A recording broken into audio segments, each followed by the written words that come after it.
2024 में जनवरी के महीने में आने वाली तिलकुटा संकटा चौथ कब है?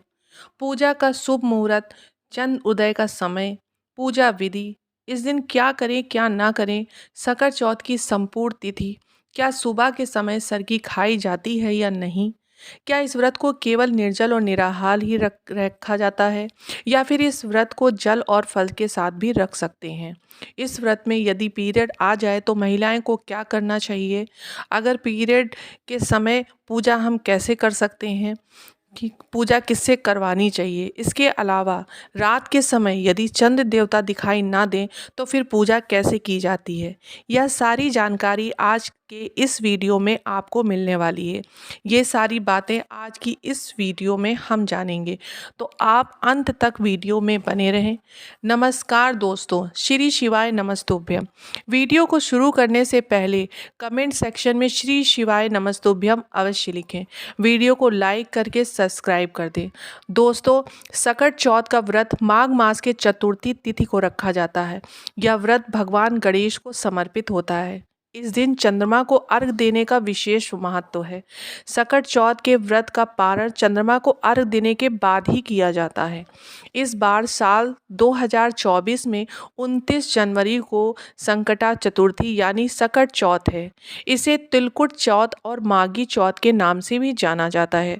चतुर्थी तिथि के देवता भगवान श्री गणेश जी हैं। इस दिन गणेश जी के साथ ही चौथ माता की भी पूजा होती है। चौथ माता की और गणेश जी की कथा पढ़ी और सुनी जाती है। यह व्रत माताएं संतान की लंबी उम्र के लिए रखती हैं, उन्हें आने वाली हर परेशानी से बचाती हैं। इस व्रत को कोई भी रख सकता है, जिसे संतान प्राप्ति की इच्छा रखते हैं या जिनके जीवन में अधिक परेशानियां चल रही होती हैं। ऐसे सभी भक्त भगवान गणेश के साथ चौथ माता की पूजा करके यह व्रत रख सकते हैं। तो आइए अब जान लेते हैं तिलकुटा चौथ की तिथि के बारे में। तिलकुटा चौथ तिथि प्रारंभ होगी 29 जनवरी सोमवार की सुबह 6:12 से और समाप्त होगी 30 जनवरी मंगलवार की सुबह 8:54 पर। इस दिन सूर्योदय होगा सुबह 7:12 पर। सूर्यास्त होगा शाम को 6:07 पर। ब्रह्म मुहूर्त का समय होगा सुबह 5:35 से 6:30 तक। अभिजीत मुहूर्त रहेगा दोपहर 12:17 से 1:01 तक। आज के दिन दोपहर के समय भी गणेश भगवान की पूजा की जाती है, ताकि 12:17 से 1:01 तक अभिजीत मुहूर्त है तो वो बहुत ही उत्तम मुहूर्त होता है। तो आप दोपहर में भी गणेश जी की पूजा कर सकते हैं। भगवान गणेश जी की पूजा करने के लिए अमृत काल का समय सुबह 11:44 से 1:32 तक रहेगा।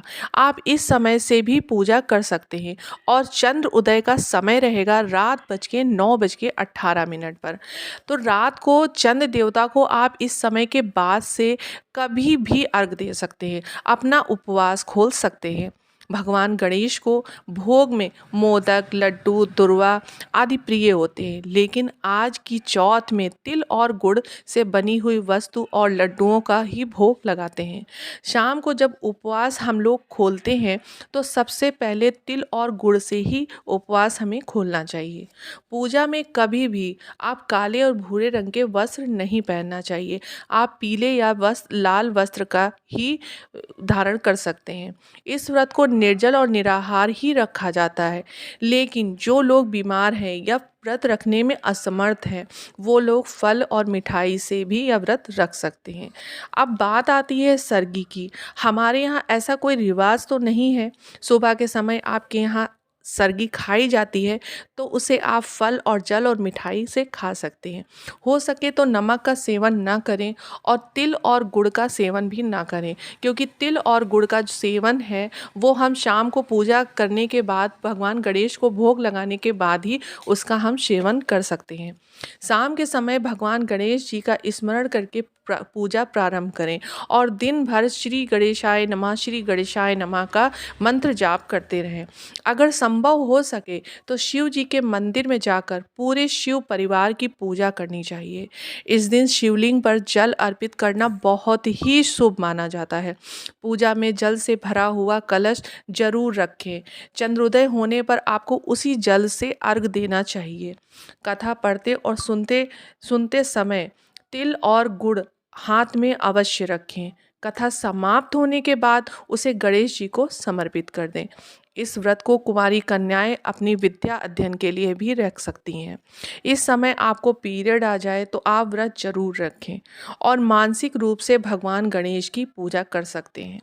मोबाइल के जरिए कथा पढ़ या सुन सकते हैं, या फिर आपके परिवार में कोई ऐसे सदस्य है जो आपकी पूजा कर सकते हैं आपकी जगह पर, तो आप उनसे भी आप अपनी पूजा करवा सकते हैं।